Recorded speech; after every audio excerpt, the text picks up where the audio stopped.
longing for Christ's return may be the most beautiful spiritual exercise we could ever do.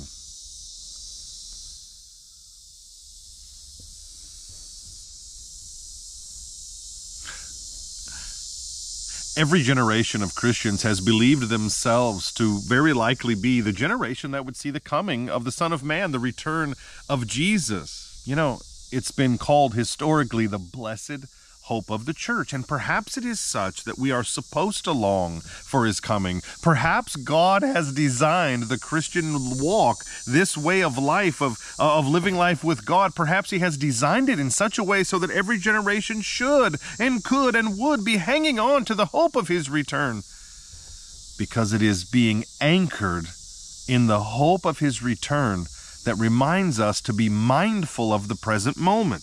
In his book, The Sacrament of the Present Moment, Jean-Pierre de Caussade said it this way: the present moment is always full of infinite treasures. It contains far more than you have the capacity to hold. Faith is the measure. The will of God is manifest at each moment, an immense ocean, which the heart only fathoms in proportion to its faith. Follower of Jesus, if God exists in one eternal moment, as he necessarily by definition must if he exists outside of space and time and matter, you see, he is the uncaused causer, the uncaused causation, the unmoved mover of all that we see that moves and is dynamic.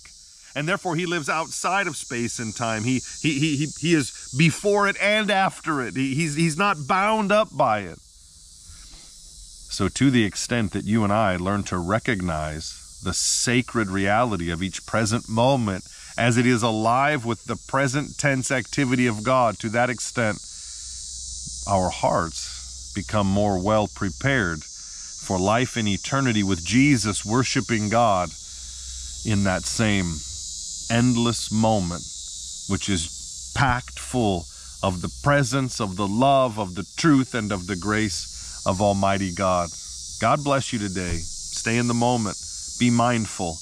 Don't be locked up by the past. Don't be so full of concern for the future that you forget the words of Jesus when he tells us not to worry, but each day will have enough worry of its own, and our Father already knows beforehand. Hey, God bless you today. Stay rooted in the moment.